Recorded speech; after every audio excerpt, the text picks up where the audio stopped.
Aku balas pacarku yang kurang ajar, menikmati dan memanfaatkan uangku demi berfoya-foya. Yang belum subscribe silahkan tekan tombol subscribe, agar tidak tertinggal notif dan cerita-cerita menarik selanjutnya. Terima kasih.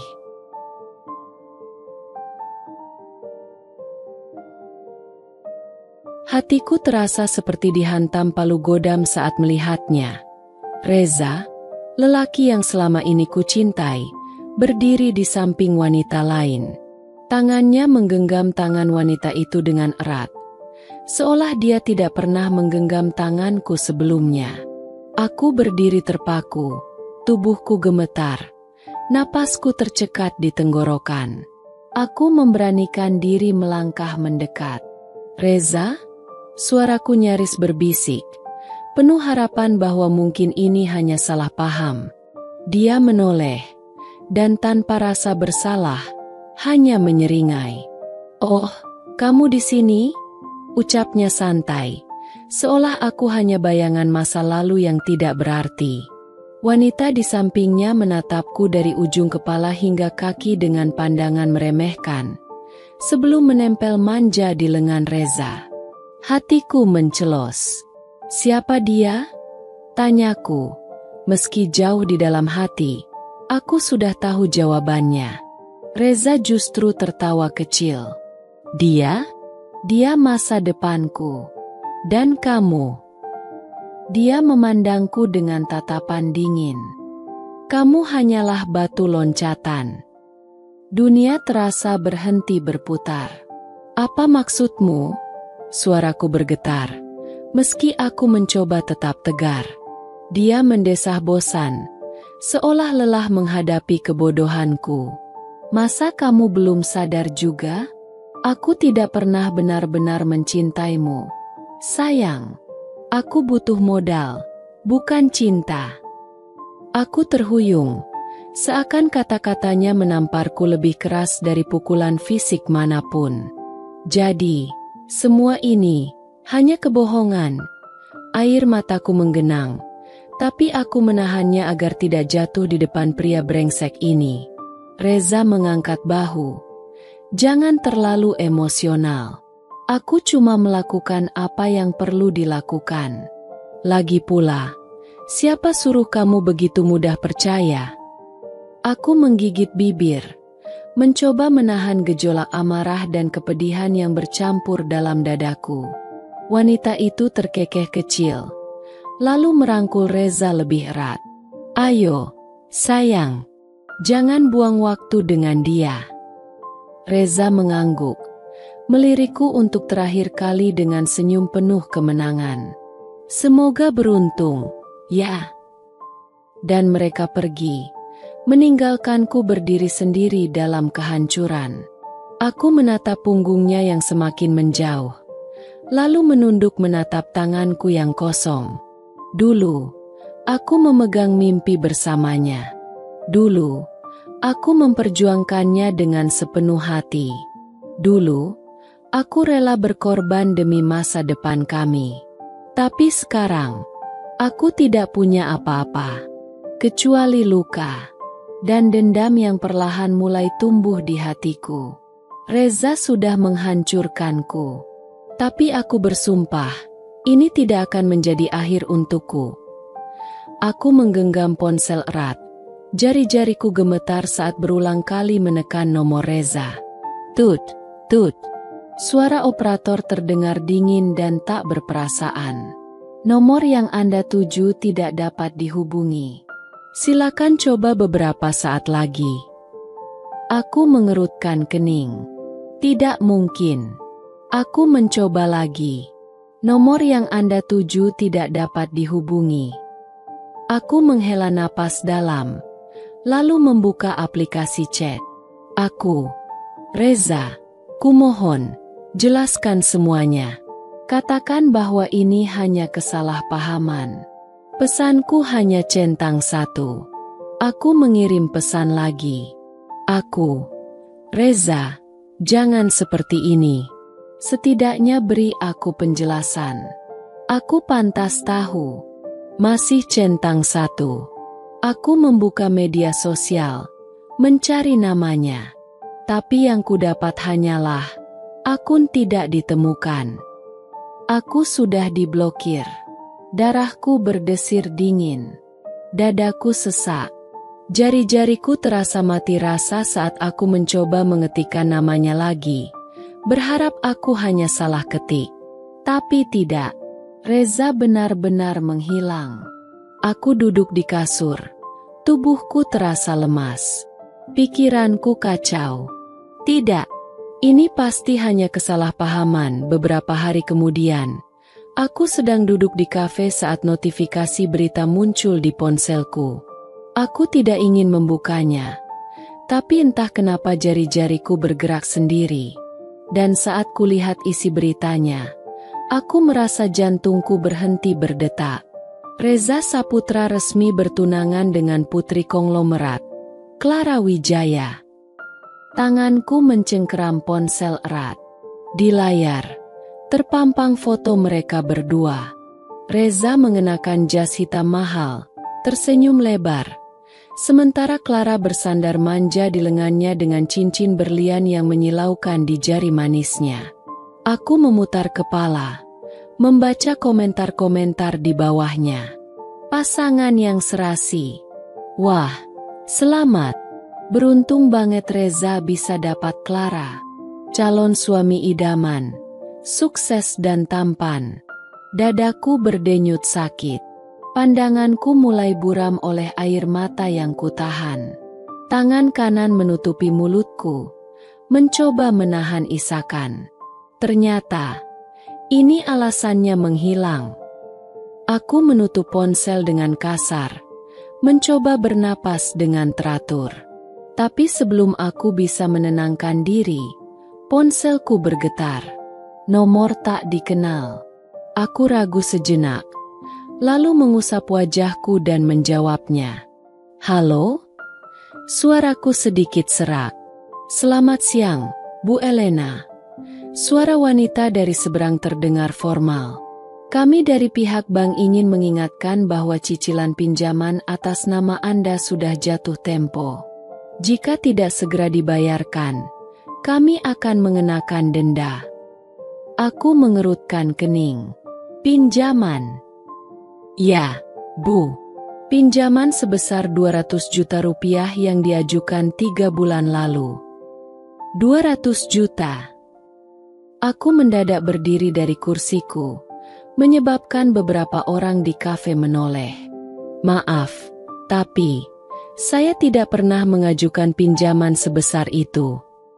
Ada jeda sejenak sebelum suara dari seberang menjawab. Menurut data kami, ada tanda tangan Anda pada berkas pengajuan. Jika ada kesalahan, silakan ajukan komplain ke kantor kami. Aku terdiam. 3 bulan lalu, Reza pernah memintaku menandatangani beberapa dokumen untuk bisnisnya. Saat itu, aku tidak bertanya banyak. Aku percaya padanya. Aku telah ditipu. Bu Elena? Suara wanita di telepon mengembalikanku ke realitas. Aku menutup mata erat, menahan air mata yang mulai menggenang. Baik, saya akan ke kantor untuk mengurusnya. Aku menutup telepon dengan tangan gemetar. Sial, Reza bukan hanya mengkhianatiku, tapi dia meninggalkanku dengan hutang yang dia buat atas namaku. Aku menggigit bibir, mencoba menahan sesak di dada. Aku ingin menangis. Aku ingin berteriak. Tapi aku tidak akan menangis untuknya lagi. Aku bersumpah, ini tidak akan menjadi akhir untukku.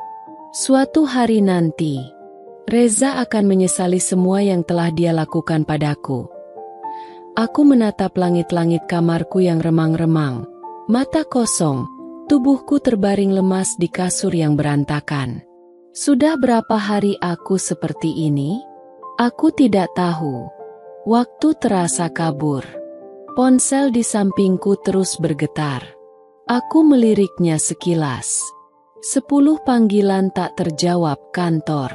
5 pesan dari manajer. Intan biru kecil Elena, kamu di mana? Intan biru kecil, kalau kamu tidak masuk hari ini akan jadi peringatan terakhir. Intan biru kecil, HRD ingin bicara denganmu. Segera hubungi aku. Aku memejamkan mata, membiarkan ponsel itu kembali bergetar tanpa niat untuk merespons. Aku lelah. Aku tidak punya energi untuk menghadapi dunia. Sejak kabar pertunangan Reza, aku nyaris tidak bisa tidur. Setiap kali memejamkan mata, bayangan wajahnya bersama wanita itu muncul di benakku. Tawanya, kata-kata kasarnya saat terakhir kali kami berbicara, semua berputar tanpa henti. Aku kehilangan nafsu makan. Setiap kali mencoba menelan sesuatu, perutku terasa mual.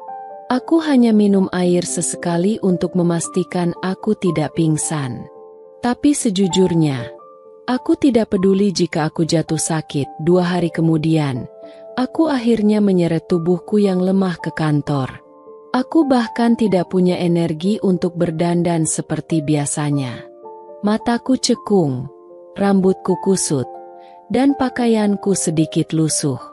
Saat aku melangkah masuk, semua mata tertuju padaku. Bisikan-bisikan mulai terdengar. Dia akhirnya muncul. Kasihan sekali, katanya dia ditipu mantan pacarnya. Aku dengar dia punya hutang ratusan juta. Aku berusaha tidak peduli, tapi bisikan itu terasa seperti belati yang menusuk harga diriku. Begitu sampai di ruangan manajer, aku mengetuk pintu dengan lemah. "Permisi, Pak." "Masuk, Elena." Aku melangkah masuk dan menutup pintu dengan pelan. Manajerku duduk di balik meja, ekspresinya serius. "Duduklah," katanya. Aku duduk di kursi berhadapan dengannya, meremas jemariku dengan gugup. Dia menghela napas sebelum menyodorkan sebuah amplop di atas meja. "Elena, kami sudah mencoba bersabar, tapi absensimu yang berantakan dan performamu yang menurun membuat kami tidak punya pilihan lain." Tanganku gemetar saat aku mengambil amplop itu. "Ini apa?" Aku bertanya dengan suara bergetar, meski aku sudah tahu jawabannya. "Surat pemecatan." Dadaku sesak. Aku menatap surat itu, membaca kata-kata yang tertulis di dalamnya dengan mata panas. "Tolong beri aku kesempatan lagi, Pak." Suaraku hampir tak terdengar. "Kami sudah memberimu banyak kesempatan, Elena." Manajer itu menggeleng. "Kami memahami bahwa kamu sedang dalam masalah pribadi, tapi ini dunia kerja. Kami butuh seseorang yang bisa bekerja dengan baik. Aku harap kamu mengerti." Aku terdiam. Aku tidak punya argumen. Aku tahu dia benar. Dengan tangan gemetar, aku menerima surat itu dan bangkit perlahan. "Terima kasih atas waktu dan kesempatannya, Pak." Aku keluar dari ruangan itu dengan langkah berat. Dan saat aku melewati meja kerjaku yang sudah kosong, kenyataan menghantamku dengan keras. Aku kehilangan segalanya. Reza menghancurkanku. Aku tidak punya uang. Aku kehilangan pekerjaan. Aku tenggelam dalam hutang yang bukan milikku. Aku jatuh ke titik terendah dalam hidupku. Aku keluar dari kantor dengan langkah gontai. Langit mendung di atas sana seakan mencerminkan hatiku. Setibanya di rumah, aku menjatuhkan tubuhku ke lantai. Air mata yang kutahan sejak tadi akhirnya jatuh. Aku menangis, bukan hanya karena kesedihan, tapi juga karena rasa putus asa yang mencengkeramku begitu erat. Aku tidak tahu harus berbuat apa lagi. Aku berbisik pada diriku sendiri. Aku menggenggam rambutku, berusaha menahan gejolak emosi yang terus berkecamuk di dalam dada. Kenapa? Kenapa ini terjadi padaku? Aku terisak, tubuhku bergetar. Aku sendirian. Tidak ada yang bisa menolongku. Tidak ada yang peduli. Aku ingin menyerah. Tapi di tengah keputusasaan itu, sebuah suara kecil di dalam hatiku berbisik, "Jangan biarkan dia menang." Aku memejamkan mata erat. Aku bisa hancur sekarang. Aku bisa menangis sepuasnya hari ini. Tapi besok, aku harus bangkit. Aku duduk di lantai kamar sempitku, memeluk lutut dengan tatapan kosong. Mataku masih sembab setelah menangis semalaman.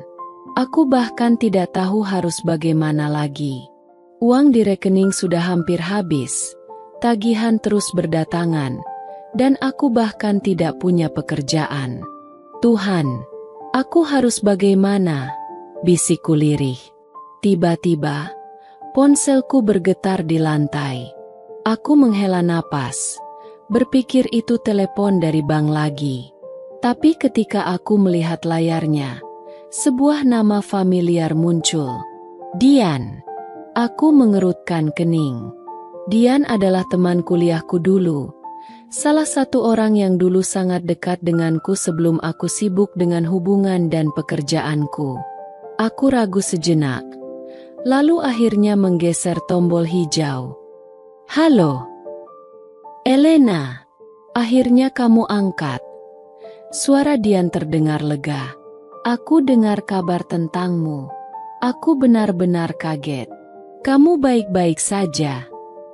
Aku terdiam sejenak, berusaha menahan emosi yang kembali bergolak.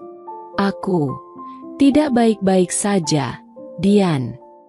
Ada keheningan di seberang, sebelum akhirnya dia berkata, "Aku di dekat apartemenmu. Bisa kita bertemu sebentar?" Aku menghela napas. Aku tidak ingin bertemu siapapun. Aku merasa terlalu malu dengan keadaanku saat ini. Tapi bagian kecil dalam diriku juga rindu memiliki seseorang untuk diajak bicara. "Baiklah." Akhirnya aku menjawab. Setengah jam kemudian, aku duduk di sebuah kafe kecil, berhadapan dengan Dian. Begitu melihatku, matanya membelalak. "Ya Tuhan, Elena, kamu kurusan banget." Aku tersenyum pahit. Aku tidak punya nafsu makan. Dian menatapku dengan ekspresi prihatin. "Kenapa kamu tidak menghubungiku? Aku bisa membantumu." Aku menundukkan kepala. Aku malu. "Dian, aku kehilangan segalanya. Aku dipecat. Aku punya hutang yang bukan milikku. Dan aku bahkan tidak tahu bagaimana harus hidup besok." Dian menggenggam tanganku erat. "Elena, dengar. Aku tidak akan membiarkanmu hancur seperti ini." Aku menatapnya, sedikit terkejut dengan ketegasan suaranya. "Aku punya apartemen kosong di dekat tempat kerjaku. Kamu bisa tinggal di sana sementara, sampai kamu bisa bangkit lagi." Aku terbelalak. "Dian, tidak. Aku tidak bisa menerima itu. Aku tidak mau merepotkanmu." "Jangan bodoh." Dian memutar matanya. "Aku tahu kamu terlalu keras kepala untuk meminta bantuan. Tapi ini aku, Elena. Aku sahabatmu. Aku tidak akan membiarkanmu tidur di jalan." Aku menggigit bibir, berusaha menahan air mata yang kembali menggenang. "Tapi aku tidak bisa membayarmu sekarang." Suaraku bergetar. Dian tersenyum lembut. "Aku tidak butuh uangmu. Aku butuh kamu bangkit lagi." Air mataku akhirnya jatuh. Untuk pertama kalinya setelah sekian lama, aku merasa ada seseorang yang benar-benar peduli padaku. Aku mengangguk pelan, lalu memeluknya erat. "Terima kasih, Dian. Terima kasih." Hari-hariku berubah drastis. Jika dulu aku hanya bekerja di satu tempat dengan gaji tetap, kini aku harus bertahan hidup dengan segala cara. Aku mulai mencari pekerjaan kecil-kecilan, Apapun yang bisa memberiku uang untuk bertahan. Aku mencoba melamar ke beberapa perusahaan, tetapi ditolak berkali-kali. Namaku sudah tercatat di beberapa daftar hitam karena kasus hutang yang sebenarnya bukan milikku. Aku duduk di depan laptop usangku, menatap layar dengan putus asa. Bagaimana aku bisa bangkit kalau tak ada yang memberiku kesempatan? Bisikku pada diri sendiri. Dian, yang selalu mendukungku, tiba-tiba masuk ke kamar dengan membawa 2 cangkir kopi. "Kamu terlihat stres," katanya sambil menyerahkan secangkir padaku. Aku tersenyum lemah dan menerimanya.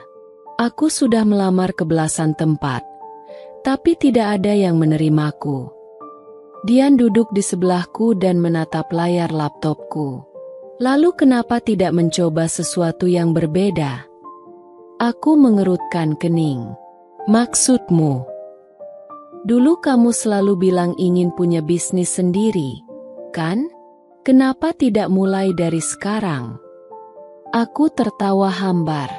"Bisnis butuh modal, Dian. Aku bahkan tidak punya uang untuk makan besok."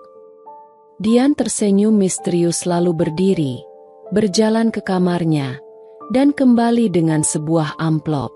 Ia menyerahkannya padaku. Aku menatapnya curiga. "Apa ini?" "Modal awal untuk bisnismu," jawabnya santai. Aku terbelalak.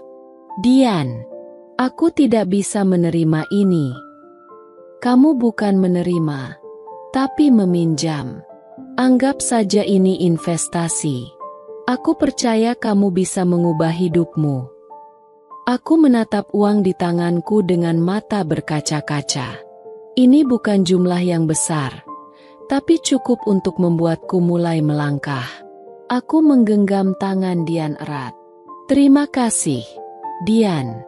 Aku janji akan mengembalikan semuanya." "Aku tidak ragu sedikit pun," jawabnya sambil tersenyum. Dengan modal yang Dian berikan, aku mulai berjualan online. Aku memilih bidang yang aku pahami, sesuatu yang selalu kusukai sejak dulu, fashion. Aku membeli beberapa pakaian dari supplier tangan pertama dan mulai menjualnya melalui media sosial. Awalnya tidak mudah. Butuh waktu berhari-hari untuk mendapatkan pelanggan pertama. Aku bahkan sempat berpikir bahwa ini hanya buang-buang waktu. Suatu malam, aku duduk di depan laptop dengan wajah lelah. Tidak ada satupun pesanan hari itu. Dian, yang sedang membaca di sofa, melirikku. "Kenapa wajahmu seperti itu?" Aku menghela napas. Tidak ada yang membeli. Dian tersenyum lalu berdiri.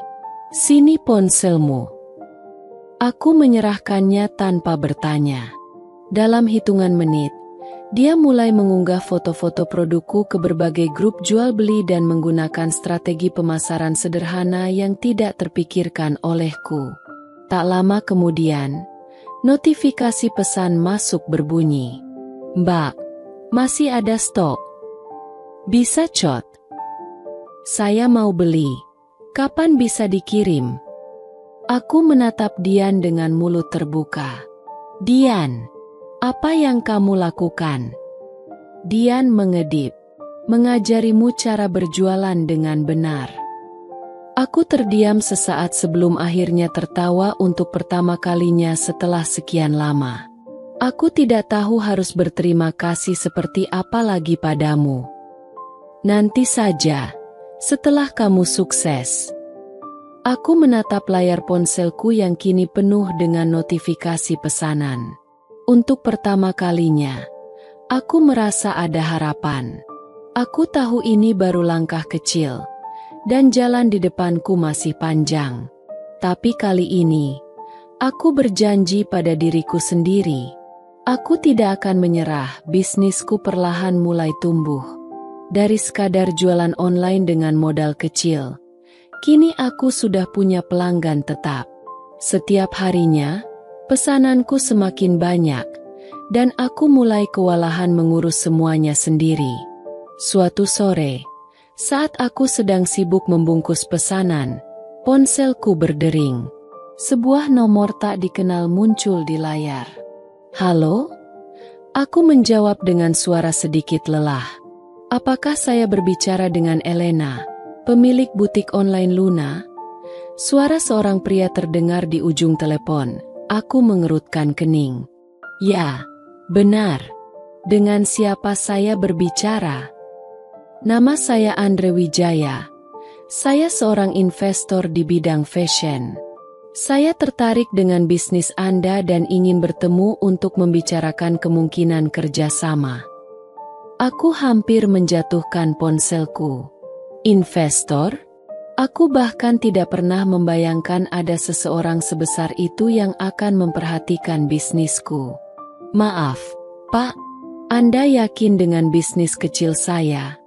Tanyaku ragu. Andre tertawa kecil. "Bisnis kecil? Anda mungkin belum menyadari seberapa besar potensi yang Anda miliki. Saya melihat bagaimana strategi pemasaran Anda berkembang pesat, dan saya yakin Anda bisa lebih dari ini." Jantungku berdebar. Ini kesempatan besar, tapi juga menakutkan. "Baik, kapan kita bisa bertemu?" Tanyaku, berusaha terdengar profesional meskipun tanganku gemetar. "Besok siang di kantor saya. Saya akan meminta sekretaris saya mengirimkan alamatnya ke WhatsApp Anda." "Baik, terima kasih banyak, Pak Andre. Saya akan datang." Begitu telepon ditutup, aku masih terpaku. Aku menatap Dian yang sejak tadi mendengarkan dengan penuh rasa ingin tahu. "Siapa itu?" tanyanya penasaran. Aku menatapnya dengan mata berbinar. "Investor, Dian. Seseorang ingin menginvestasikan uangnya ke bisnis kita." Dian melompat dari sofa dan memelukku erat. "Aku tahu kamu bisa, Elena. Ini awal dari sesuatu yang besar." Aku mengangguk, menatap ke depan dengan penuh tekad. Ini bukan lagi sekadar bisnis kecil-kecilan. Ini adalah kesempatan emas yang harus kuambil. Keesokan harinya, aku mengenakan setelan terbaik yang kupunya dan pergi ke alamat yang diberikan. Kantor itu berada di sebuah gedung tinggi di pusat kota, sesuatu yang dulu hanya bisa kulihat dari kejauhan. Saat aku masuk, seorang sekretaris menyambutku dengan ramah dan membawaku ke ruang pertemuan. Tidak butuh waktu lama sebelum seorang pria berusia sekitar 40-an masuk, mengenakan jas mahal dan senyum penuh percaya diri. "Elena, senang bertemu denganmu," katanya sambil mengulurkan tangan. Aku menjabat tangannya dengan sedikit gugup. "Senang bertemu dengan Anda juga, Pak Andre." Ia duduk di hadapanku dan langsung membuka sebuah folder. "Saya sudah meneliti bisnis Anda, dan saya harus bilang, saya terkesan. Dalam waktu singkat, Anda berhasil membangun brand yang menarik perhatian banyak orang." Aku tersenyum kecil. "Terima kasih, Pak. Saya hanya melakukan yang terbaik." Andre menatapku serius. "Dan saya ingin membantu Anda membawa bisnis ini ke tingkat berikutnya. Saya ingin menjadi investor utama dalam usaha Anda." Aku menelan ludah. "Maksud Anda ingin berinvestasi di bisnis saya?" "Bukan hanya itu. Saya ingin membantu Anda membuka butik fisik pertama Anda. Dengan jaringan saya, kita bisa membawa brand Anda ke level nasional, bahkan internasional." Aku hampir tidak bisa bernapas. "Tapi, kenapa saya?" tanyaku jujur. "Saya bukan siapa-siapa, Pak. Saya hanya perempuan biasa yang mencoba bertahan hidup." Andre tersenyum. "Justru itu. Saya suka bekerja dengan orang yang berjuang dari nol. Anda punya semangat yang jarang dimiliki orang lain." Aku menggigit bibir. mencoba menahan air mata yang ingin jatuh. Aku mengingat semua penderitaan yang kulalui, semua malam tanpa tidur, semua air mata yang pernah kutumpahkan. Dan kini, seseorang percaya padaku. Aku mengulurkan tangan dengan mantap. Saya terima tawaran Anda, Pak Andre. Mari kita bekerja sama. Andre menjabat tanganku dengan erat. Selamat datang di dunia bisnis yang lebih besar, Elena. Saat aku keluar dari gedung itu, aku menatap langit yang cerah. Aku telah jatuh ke titik terendah. Tapi hari ini, aku mulai melangkah menuju puncak.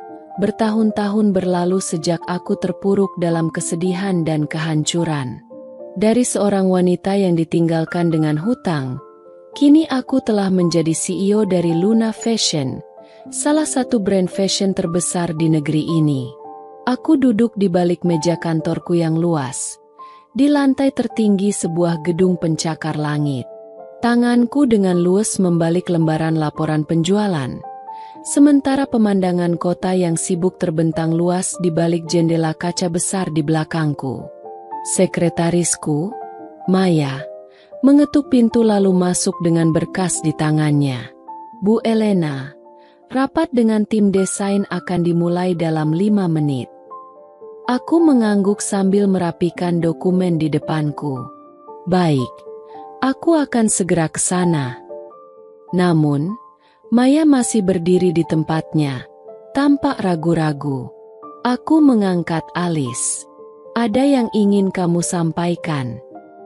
Maya terlihat sedikit canggung sebelum akhirnya berkata, ada seseorang yang ingin bertemu dengan Anda, Bu. Katanya, namanya Reza. Tanganku yang sedang merapikan berkas terhenti sejenak.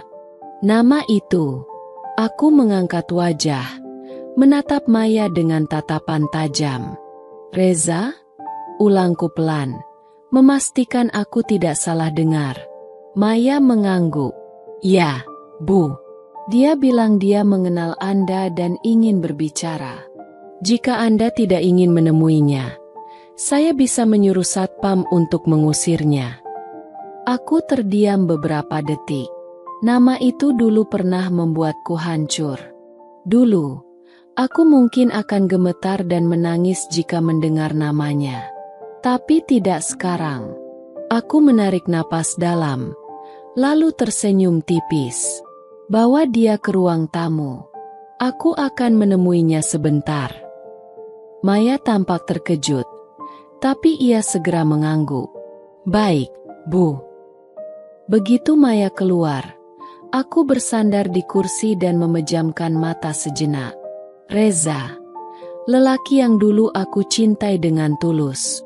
Lelaki yang menghancurkan hatiku, menipuku, dan meninggalkanku dengan utang.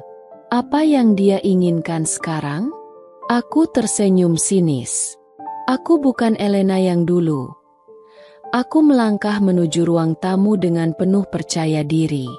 Ketika aku membuka pintu, di sanalah dia, Reza, lelaki yang dulu pernah kupuja. Namun, dia bukan lagi pria tampan yang dulu membuat hatiku berdebar. Wajahnya tampak lebih tua, tubuhnya lebih kurus, dan pakaian yang dikenakannya tidak semewah dulu. Ada kantung hitam di bawah matanya, tanda bahwa hidupnya mungkin tak berjalan dengan baik. Saat matanya bertemu denganku, dia tampak terkejut. Elena? Suaranya bergetar, seakan tidak percaya dengan apa yang dilihatnya. Aku tetap berdiri tegak, menatapnya dengan dingin. Apa kabar, Reza? Dia menelan ludah, lalu berdiri dari sofa. Kamu sangat berbeda. Kamu terlihat begitu sukses. Aku menyilangkan tangan di depan dada. Tentu saja. Bukankah dulu kamu bilang aku bodoh karena percaya padamu? Bahwa aku hanya batu loncatan untuk bisnismu? Lihatlah aku sekarang, Reza. Aku jauh lebih sukses daripada yang pernah kamu bayangkan. Reza tampak gelisah. Aku ingin bicara baik-baik. Elena, aku butuh bantuanmu. Aku tertawa kecil. Bantuan? Aku berjalan perlahan mendekatinya, lalu menatapnya dengan tajam. Dulu, ketika aku berlutut meminta penjelasan darimu, apa yang kau lakukan? Kau tertawa, mengatakan bahwa aku bodoh, bahwa kau hanya butuh modal, bukan cinta. Sekarang kau datang padaku, meminta bantuan. Reza menunduk, wajahnya penuh rasa malu. Aku mengaku salah, Elena. Aku sudah kehilangan segalanya. Wanita yang dulu kupilih, dia menipuku. Dia membawa kabur semua uangku, meninggalkanku tanpa apa-apa. Aku bangkrut. Aku menatapnya tanpa ekspresi. Dan kau pikir aku peduli? Matanya mulai berkaca-kaca. Aku tahu aku telah menyakitimu. Aku tahu aku tak pantas meminta ini. Tapi aku benar-benar tidak punya siapa-siapa lagi. Tolong, Elena, hanya sedikit bantuan. Aku akan melakukan apa saja. Aku menatapnya lama. Aku bisa merasakan betapa putus asanya dia. Tapi aku juga mengingat semua rasa sakit yang dia berikan padaku dulu. Aku menghela napas, lalu tersenyum dingin. Dulu aku tidak cukup baik untukmu, Reza. Sekarang, kau tidak cukup berharga untuk bantuanku. Matanya membelalak. Elena, aku mohon. Aku mengangkat tangan, menghentikannya. Keluar dari gedungku. Reza, aku tidak ingin melihatmu lagi. Dia masih mencoba memohon, tapi Maya dan 2 petugas keamanan segera masuk, bersiap mengeluarkannya. Sebelum dia pergi, aku mendekat dan berbisik di telinganya. Sekarang, kaulah yang menjadi orang bodoh, Reza. Saat dia dibawa keluar, aku kembali berdiri tegak, menatap pintu yang tertutup di belakangnya. Aku merasa lega. Dulu, aku menangis karena dia. Tapi sekarang, aku menang, dan dia hancur. Aku tersenyum puas, lalu berbalik dan melangkah pergi dengan anggun. Hari ini, aku bukan lagi wanita yang pernah ditinggalkan. Hari ini, aku adalah wanita yang menang. Suatu sore, saat aku sedang duduk di ruang kerjaku menikmati secangkir teh hangat, ponselku bergetar. Aku melirik layar dan melihat pesan dari nomor tak dikenal. Elena, ini aku, Reza. Bisakah kita bicara? Aku mengernyit. Reza? Setelah bertahun-tahun, dia tiba-tiba menghubungiku. Aku menatap layar ponsel. Jari-jariku terhenti di atas layar. Rasa ingin tahu mengalahkan keenggananku. Jadi aku membalasnya. Reza, ada apa? Balasannya datang hampir seketika. Aku butuh bantuan, Elena. Bisnisku bangkrut. Istriku, dia menipuku dan membawa kabur semua uangku. Aku tidak punya siapa-siapa lagi. Bisakah kita bertemu? Aku mohon. Aku tersenyum sinis. Jadi, dia akhirnya merasakan bagaimana rasanya dikhianati. Dulu, aku menangis berhari-hari karena kebohongannya. Sekarang, dia yang jatuh ke dalam lubang yang sama. Aku menutup pesan itu dan mengabaikannya sejenak. Namun, beberapa menit kemudian, teleponku berdering. Nomor yang sama. Reza benar-benar putus asa. Aku mengangkatnya. Apa maumu, Reza? Tanyaku dengan nada dingin. Dari seberang telepon, terdengar suara yang penuh keputusasaan. Elena, tolong. Aku tidak tahu harus pergi ke siapa lagi. Aku benar-benar hancur. Aku tidak punya uang. Aku bahkan kesulitan makan. Aku menyesal, Elena. Aku menyesal telah menyakitimu. Aku terkekeh pelan. Menyesal? Ulangku, mengecap kata itu dengan penuh sindiran. Dulu kau meninggalkanku tanpa ampun, menganggapku tak lebih dari alat untuk mendapatkan modal. Sekarang setelah kau kehilangan segalanya, baru kau ingat aku. Aku bodoh, Elena. Suaranya bergetar. Aku tahu aku tidak pantas meminta ini, tapi aku benar-benar butuh bantuanmu. Kumohon, kita bisa bertemu sebentar. Aku terdiam sejenak, mempertimbangkan. Akhirnya, aku berkata, "Baik, temui aku besok di restoran La Bella, pukul 7 malam. Terima kasih, Elena, terima kasih." Suara Reza terdengar penuh harapan. Aku menutup telepon tanpa berkata apa-apa lagi. Aku tidak memberi bantuan, tapi aku ingin melihat dengan mataku sendiri bagaimana pria itu jatuh ke titik terendahnya. Besok akan menjadi hari yang menarik. Malam itu, aku duduk di salah satu meja VIP restoran La Bella, restoran mewah dengan pemandangan kota yang berkilauan. Suasana elegan, alunan musik lembut mengisi ruangan, dan aroma masakan kelas atas memenuhi udara. Aku menyeruput anggur merahku dengan tenang, menunggu kedatangan Reza. Beberapa menit kemudian, aku melihat seorang pria memasuki restoran dengan langkah ragu. Reza. Dia tampak jauh berbeda dari pria yang dulu ku tahu. Rambutnya berantakan, wajahnya pucat dan terlihat lebih tua, serta pakaian yang ia kenakan lusuh, jauh dari citra pria mapan yang dulu kutemui. Matanya mencari-cari sosokku, hingga akhirnya bertemu dengan tatapanku. Aku tersenyum tipis dan melambai kecil, mengisyaratkannya untuk datang. Dia berjalan dengan terburu-buru, seakan takut aku akan pergi sebelum dia sempat berbicara. Begitu sampai di hadapanku, dia menatapku dengan sorot mata penuh kecemasan. "Elena." Suaranya bergetar. "Terima kasih. Terima kasih sudah mau menemuiku." Aku menatapnya datar. "Duduklah, Reza. Aku ingin mendengar ceritamu." Dia segera duduk. Kedua tangannya mengepal di atas meja, seakan berusaha menahan rasa gugup. Aku tahu aku bukan siapa-siapa bagimu sekarang," katanya dengan suara rendah. "Tapi aku benar-benar tidak punya siapa-siapa lagi, Elena. Aku hancur. Aku kehilangan segalanya." Aku menyilangkan tangan di depan dada. "Ceritakan."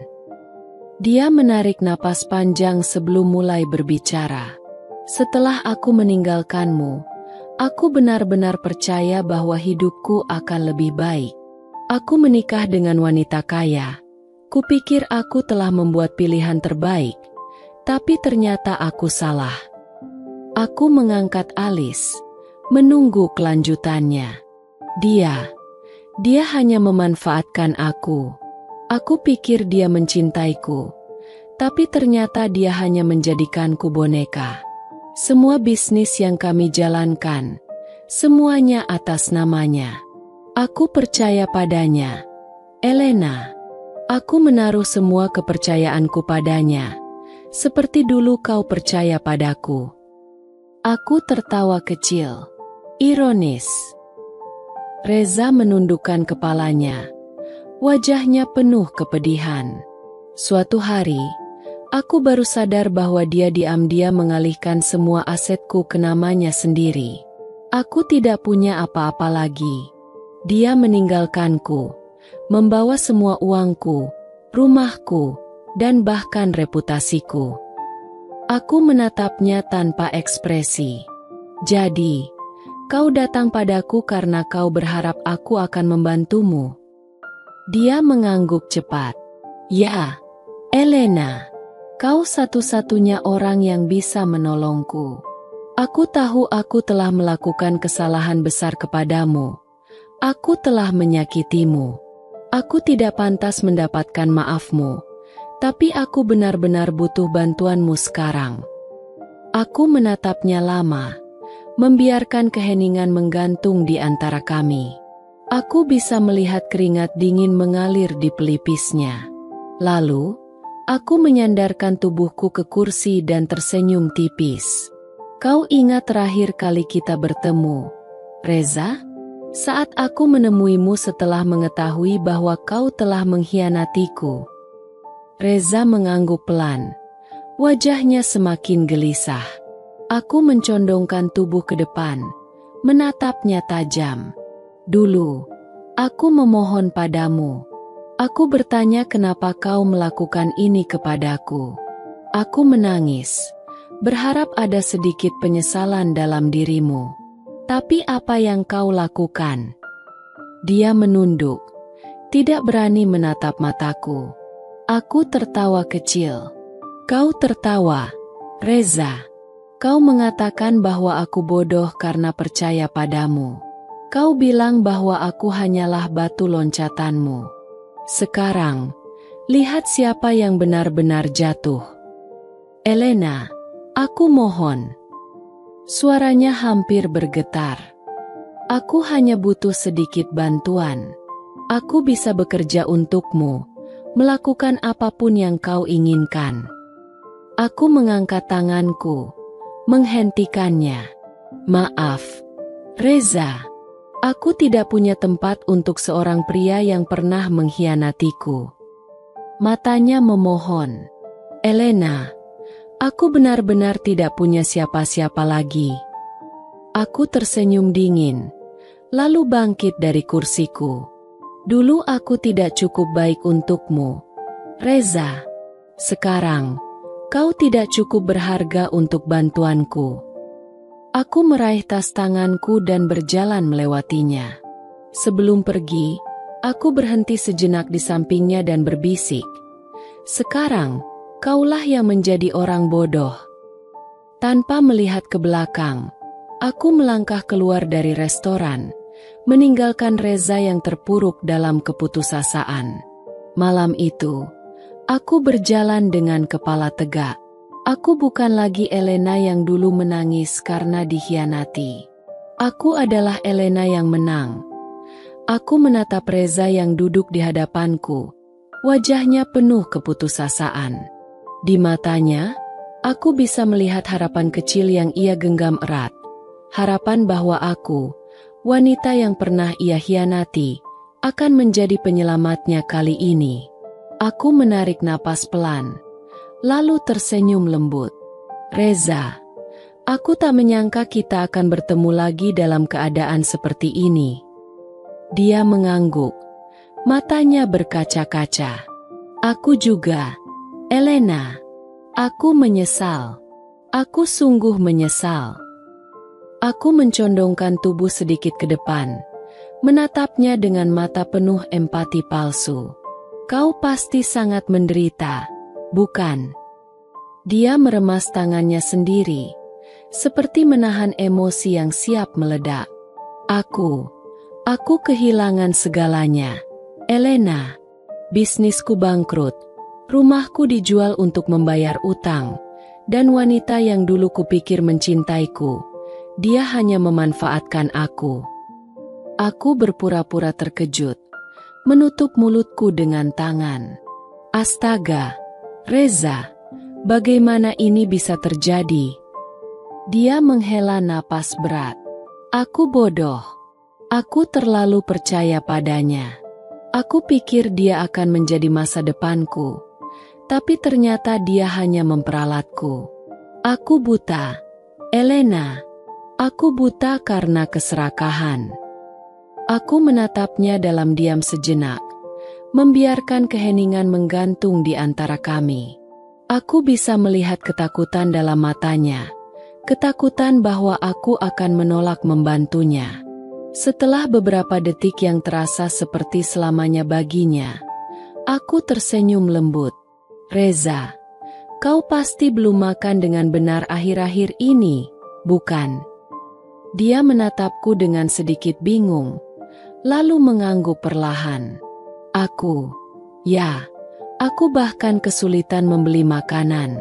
Beberapa hari terakhir aku hanya makan roti dan air. Aku tersenyum lebih lebar dan melambaikan tangan ke pelayan. Tolong bawakan menu terbaik malam ini. Aku ingin menjamu temanku. Mata Reza melebar, seolah tak percaya dengan sikap baikku. Elena, kau sungguh baik. Aku tidak tahu harus berkata apa. Aku tertawa kecil, mengambil gelas anggurku dan mengangkatnya sedikit. Anggap saja ini sebagai reuni kecil kita. Pelayan datang dengan menu makanan mewah, steak wagyu dengan saus khusus, sup krim yang kaya rasa, dan anggur merah terbaik yang bisa ditawarkan restoran ini. Reza menelan ludah. Matanya berbinar melihat makanan di depannya. Aku meliriknya dengan tatapan penuh kepura-puraan. Silakan, Reza. Makanlah sepuasnya. Aku ingin kau menikmati malam ini.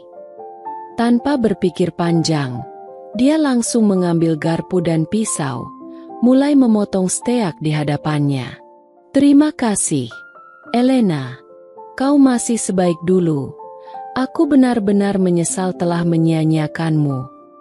Aku mengaduk anggur di gelasku dengan gerakan pelan, memperhatikan bagaimana dia makan dengan rakus. Dulu, dia pasti tak pernah membayangkan akan berada di posisi seperti ini.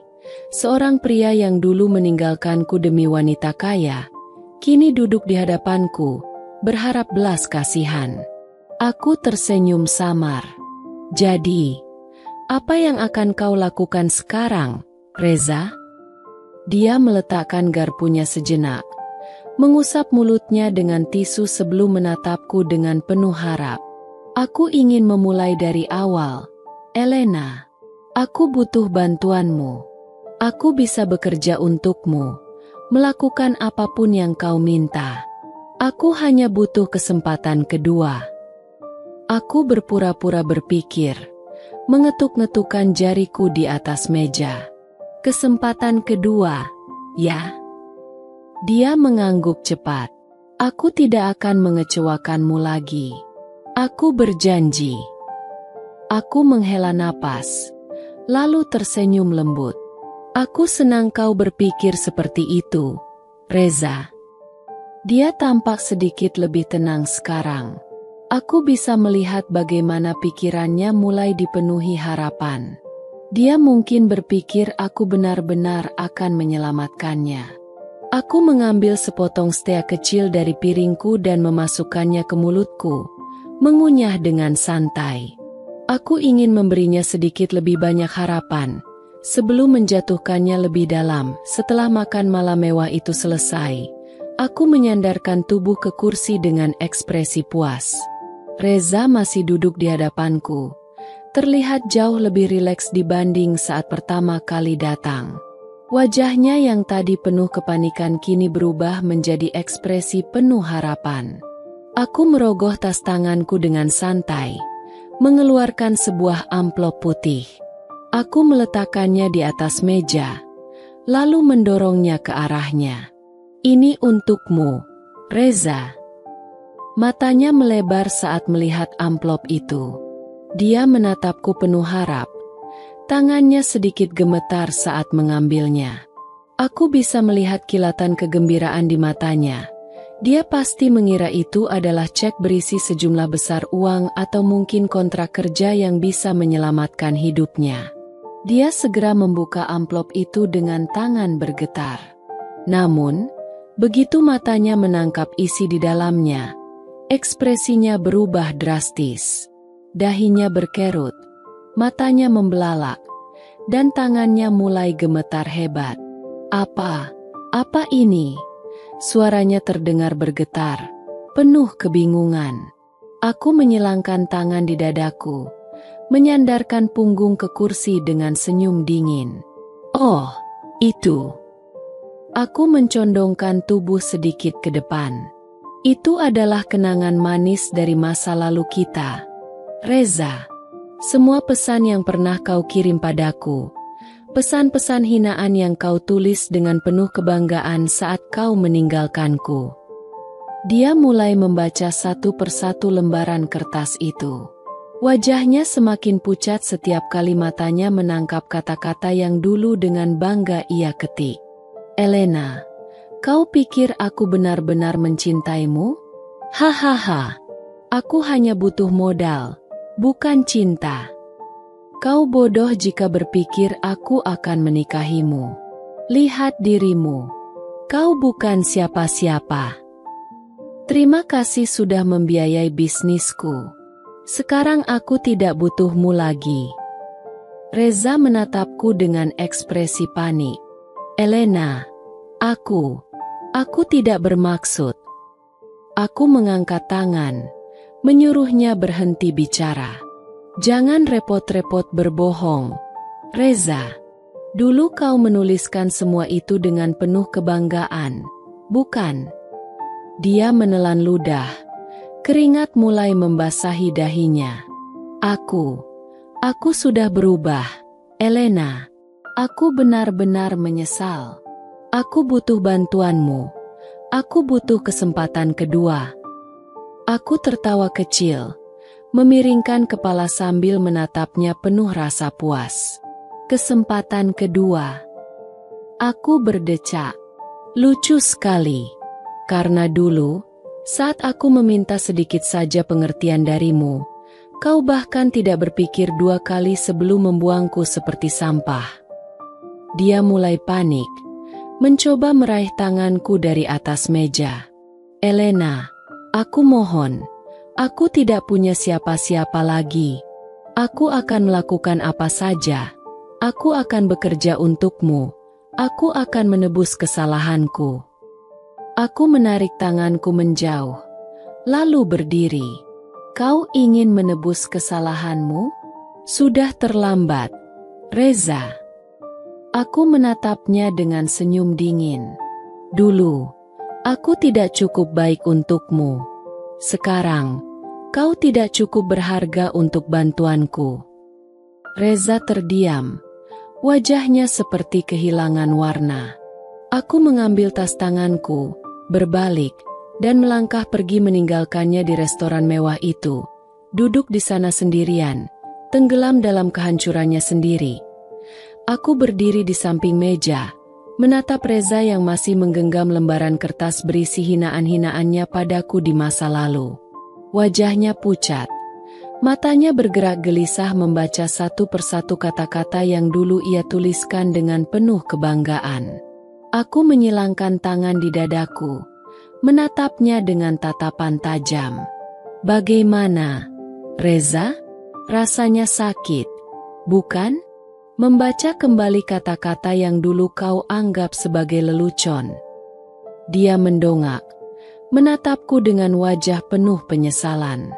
Elena, aku benar-benar menyesal. Aku tak menyangka hidupku akan berakhir seperti ini. Aku tertawa kecil, penuh sinisme. Oh, jadi sekarang kau menyesal? Bukankah dulu kau sangat bangga saat menghinaku? Dia buru-buru menggeleng. Aku bodoh, Elena. Aku buta. Aku pikir aku sudah mengambil keputusan yang benar waktu itu. Aku pikir uang segalanya. Aku menyeringai, lalu mencondongkan tubuh sedikit ke arahnya. Dan sekarang lihat dirimu. Tidak punya uang. Tidak punya siapa-siapa. Tidak punya masa depan. Matanya mulai memerah, seperti menahan air mata. Aku benar-benar hancur. Elena, aku kehilangan segalanya. Aku bahkan tidak punya tempat tinggal lagi. Aku hanya punya kau satu-satunya harapan. Aku tertawa dingin. Harapan? Aku menatapnya penuh ejekan. Kau pikir aku akan menyelamatkanmu setelah semua yang kau lakukan padaku? Dia menelan ludah. Tangannya meremas kertas itu dengan kuat. Aku akan melakukan apapun, Elena. Aku siap bekerja untukmu. Aku akan menjadi orang yang lebih baik. Tolong, beri aku kesempatan. Aku menarik napas dalam-dalam, berpura-pura berpikir. Aku menatapnya dengan ekspresi seolah-olah aku benar-benar mempertimbangkannya. Lalu aku tersenyum. Senyum dingin yang penuh kemenangan. Aku menunduk sedikit, mendekatkan wajahku ke telinganya, lalu berbisik dengan suara tajam. Dulu aku hanya butuh cinta, tapi kau hanya butuh uang. Tubuhnya menegang, napasnya tertahan. Aku meluruskan tubuhku kembali, menatapnya dengan sorot mata dingin. Sekarang aku punya segalanya, dan kau tak punya apa-apa. Reza terdiam, matanya mulai berkaca-kaca. Aku menyeringai. Sekarang, siapa yang bodoh? Reza menundukkan kepala, bahunya bergetar. Aku tidak tahu apakah dia menangis atau hanya tenggelam dalam kehancurannya sendiri. Tapi aku tidak peduli. Aku meraih tas tanganku, lalu berbalik. Langkah kakiku terdengar nyaring di lantai marmer restoran mewah itu. Semakin menjauh dari pria yang dulu menghancurkan hidupku. Aku tidak menoleh. Aku tidak mau menatapnya lagi. Hari ini bukan hanya sekadar balas dendam. Ini adalah pembuktian bahwa aku sudah menang. Bahwa aku tidak lagi terikat dengan masa lalu yang menyakitkan. Kini, aku melangkah menuju hidup yang lebih baik.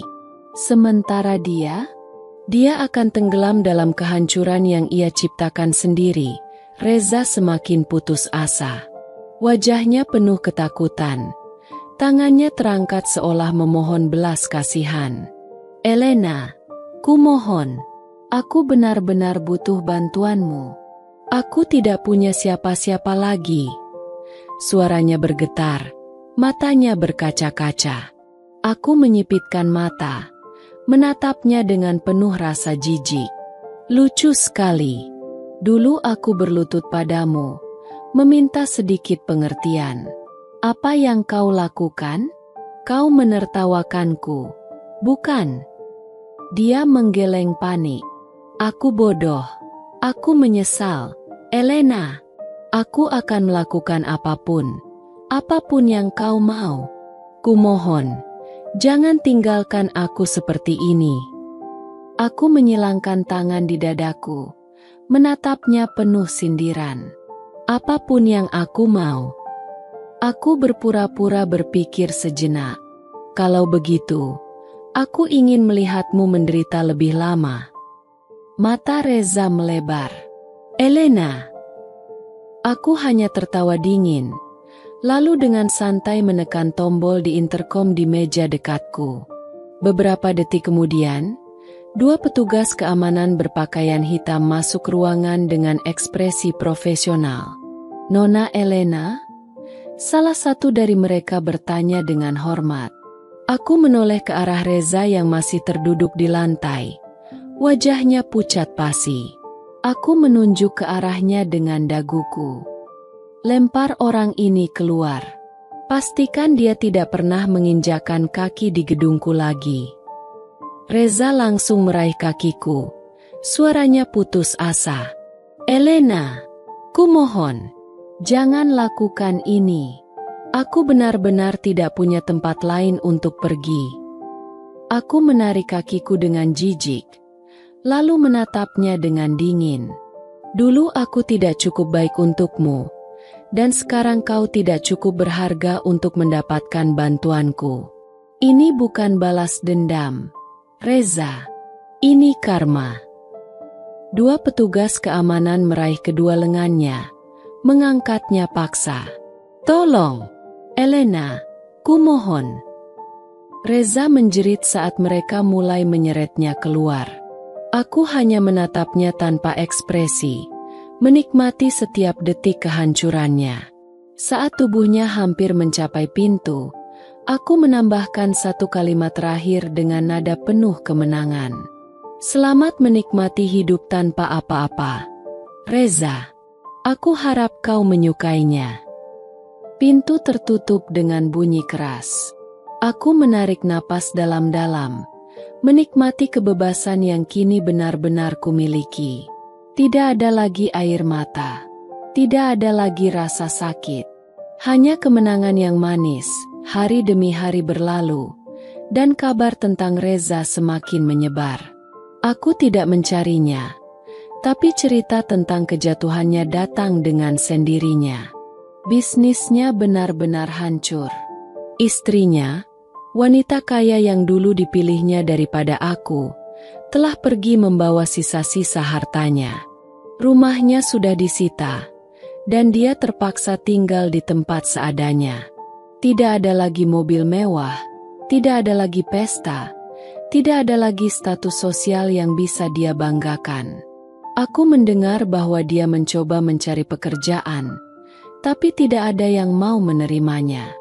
Dunia yang dulu dia kira bisa ia kuasai, kini menelannya bulat-bulat tanpa belas kasihan. Lalu suatu hari, aku melihatnya. Aku sedang duduk di sebuah kafe mewah, menikmati segelas kopi dengan sahabatku, ketika mataku menangkap sosok pria lusuh di luar jendela. Pakaian Reza kumal, rambutnya berantakan, wajahnya penuh kelelahan. Dia berdiri di trotoar, menatap masuk ke dalam kafe, seperti seseorang yang menginginkan sesuatu yang tak bisa dia miliki lagi. Aku tersenyum tipis. Sahabatku menyadari tatapanku. Elena, itu. Aku mengangkat tangan, menyela. Aku tahu. Mata kami bertemu sejenak. Sekilas, aku bisa melihat rasa malu, penyesalan, dan keputusasaan dalam tatapannya. Dia tampak ingin mendekat, mungkin ingin berbicara denganku. Tapi aku hanya tersenyum tenang, mengangkat cangkir kopiku seolah sedang bersulang kepadanya. Sebuah tanda kemenangan yang tak perlu diucapkan dengan kata-kata. Reza menundukkan kepalanya, lalu berbalik pergi. Aku tidak menahannya. Aku tidak lagi peduli. Aku telah mendapatkan apa yang pantas untukku. Kebahagiaan, kebebasan, dan kehidupan yang jauh lebih baik. Sementara dia hanya mendapat apa yang memang seharusnya dia terima. Itulah karma. Aku berdiri di depan cermin besar di kamarku, menatap bayangan diriku sendiri. Wanita yang kulihat di sana bukan lagi sosok yang dulu menangis sendirian di tengah malam, meratapi pengkhianatan seorang pria yang tak pantas untuknya. Bukan lagi wanita yang dulu dihina, diremehkan, dan ditinggalkan dengan begitu kejam. Aku menyentuh pantulan wajahku. Bibirku melengkung dalam senyum puas. Aku telah berubah. Kini, aku adalah wanita kuat. Wanita yang tidak lagi bergantung pada orang lain untuk meraih kebahagiaan. Wanita yang mampu bangkit dari kehancuran dan membangun kerajaan bisnisnya sendiri.